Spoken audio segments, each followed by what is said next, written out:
नमो भगवते वासुदेवाय। नमस्कार दोस्तों, आज के इस वीडियो में हम बात करेंगे एक ऐसे प्रश्न के बारे में जिसके बारे में ज़्यादातर लोगों को मालूम नहीं है। देखिए, पीपल का वृक्ष हो, बट का वृक्ष हो, केले का वृक्ष हो, समी का वृक्ष हो या फिर तुलसी का वृक्ष हो, इन सभी पौधे की पूजा अर्चना की जाती है और अनंत कोटि के पुण्य की प्राप्ति होती है। लेकिन आप जानते हैं, जिन वृक्षों की हम पूजा करते हैं उसमें बहुत सारी चीज़ें ऐसी हैं जिनका हमें ज़रूर ध्यान रखना चाहिए। खासकर आज का यह वीडियो पीपल के वृक्ष के ऊपर है। पीपल के वृक्ष की जो भी भक्त पूजा अर्चना करते हैं उन्हें विशेष कर यह बात मालूम होनी चाहिए, क्योंकि नहीं मालूम होने की स्थिति में उनसे गलतियां होती हैं और अलक्ष्मी उनके घर पर आ जाती हैं। ऐसी कौन सी गलती होती है, किस प्रकार वह गलतियां हो जाती हैं उनसे और अलक्ष्मी उनके साथ कैसे उनके घर पर आ जाती है, वह सभी चीज़ें आज की इस वीडियो में जानेंगे। वीडियो में आगे बढ़ने से पहले दोस्तों, यदि चैनल पे पहली बार आए हों तो लाइक शेयर सब्सक्राइब करना बिल्कुल ना भूलें। साथ में नोटिफिकेशन बेल को अवश्य ही प्रेस कर लें, जिससे जितने भी लेटेस्ट वीडियोस आएंगे उनको नोटिफिकेशन सबसे पहले आप तक पहुंच पाएंगी। दोस्तों, आज का ये वीडियो उन लोगों को खास कर बताने के लिए है जिन्हें इस बात को लेकर के नहीं पता है और वह जाने अनजाने में गलतियां करते हैं। पीपल के वृक्ष की आमतौर पर हम सभी पूजा अर्चना करते हैं, क्योंकि पीपल के वृक्ष पर भगवान विष्णु का वास माना जाता है। इसके साथ ही सभी देवी देवताओं का भी वास माना जाता है। लेकिन पीपल के वृक्ष की विशेष दिनों में ही पूजा करने का प्रावधान बताया गया है। दोस्तों, इसके बारे में हम सभी एक छोटी सी कथा सुनते हैं, जिसके द्वारा आप बहुत ही आसानी से समझ सकते हैं सारी बातों को।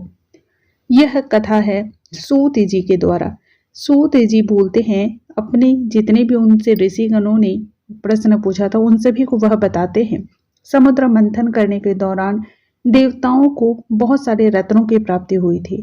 उन्हीं रत्नों में माँ लक्ष्मी और कौस्तुभ मणि भी प्राप्त हुई थी, जिसे उन लोगों ने भगवान विष्णु को समर्पित कर दिया था। जब भगवान विष्णु माँ लक्ष्मी से विवाह करने के लिए तैयार हुए थे, तब माँ लक्ष्मी बोली, हे प्रभु, जब तक मेरी बड़ी बहन का विवाह नहीं हो जाता तब तक मैं छोटी बहन आपसे किस प्रकार का विवाह कर सकती हूँ।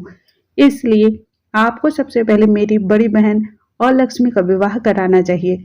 इसके बाद ही आप मुझसे विवाह कर सकते हैं। यही नियम है जो प्राचीन काल से चलता आया है। और लक्ष्मी के मुख से इस प्रकार के वचन को सुनने के बाद भगवान विष्णु ने ऋषि उद्दालक से बड़ी बहन और लक्ष्मी का विवाह संपन्न करा दिया। लक्ष्मी की बड़ी बहन और लक्ष्मी देखने में बहुत ही कुरूप थी। विकराल मुख था, दांत चमकते हुए, उसकी जो शरीर की बनावट थी वह वृद्धा की तरह थी। नेत्र बड़े बड़े, बाल रूखे सूखे और बिखरे हुए थे। भगवान विष्णु के कहने के अनुसार ही ऋषि उद्दालक ने उनसे विवाह किया था और उसके पश्चात वह और लक्ष्मी को अपने साथ आश्रम की ओर लेकर चल पड़े। जब आश्रम की ओर लेकर जाने लगे तब अनेक प्रकार के वेद मंत्रों का वह उच्चारण करते जा रहे थे। वेद मंत्रों से जो है वह वातावरण बिल्कुल शुद्ध हो रहा था और पवित्र हो रहा था, जिससे अलक्ष्मी अत्यंत ही दुखी हो रही थी। जब महर्षि अपनी कुटिया पर पहुंचे तब वह उद्दालक से बोली, इस कुटिया में मैं नहीं विश्राम कर सकती, मैं यहाँ पर नहीं रह सकती, क्योंकि यहाँ पर आश्रम में वेद मणि की जो ध्वनियां हैं वह गूंज रही हैं और यहाँ पे धूप दीप सदैव जलाए जाते हैं। मुझे आप किसी अन्य जगह पर लेकर चलें। अलक्ष्मी की बातों को सुन करके महर्षि बोली, तुम यहाँ पर भला क्यों नहीं रह सकती और तुम्हारे रहने का योग्य स्थान कौन सा है वह बताओ।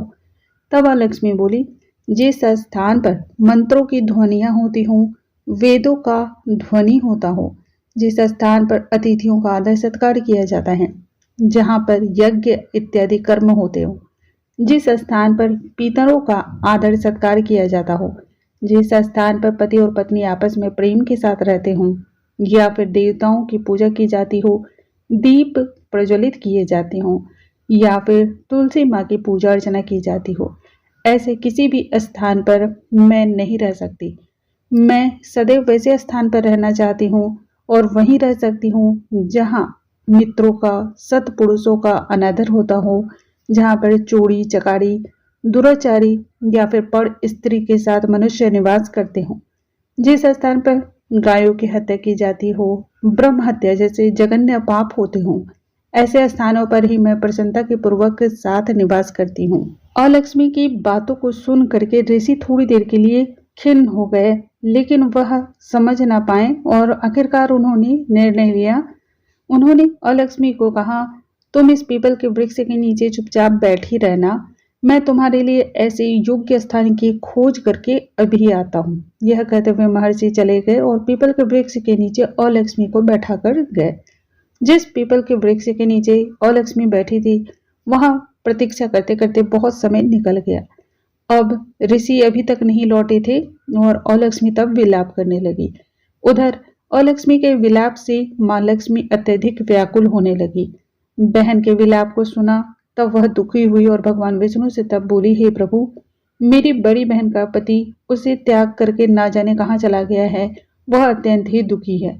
यदि मैं आपकी प्रियसी हूँ, प्रिय पत्नी हूँ, तो आप मेरे साथ उसके पास चलिए, बड़ी बहन को आश्वासन देने के लिए। माँ लक्ष्मी के आग्रह करने पर भगवान विष्णु लक्ष्मी जी के साथ अलक्ष्मी के पास आ पहुंचे और वहां आकर के उन्होंने उसे आश्वासन दिया। कहा, तुम इसी पीपल के वृक्ष की जड़ में सदैव निवास करो, क्योंकि इस पीपल के वृक्ष की उत्पत्ति मेरे ही अंश से हुई है, इसलिए सदैव मेरा इस पर निवास रहता है। प्रत्येक गृहस्थ लोग तुम्हारी पूजा अर्चना करेंगे और जो लोग तुम्हारी पूजा अर्चना करेंगे उन्हीं के घर में तुम्हारी छोटी बहन का वास होगा। जो स्त्रियां तुम्हारी पूजा विभिन्न प्रकार से करेंगी, उन सभी लोगों के यहाँ तुम्हारी बहन लक्ष्मी प्रसन्न होगी।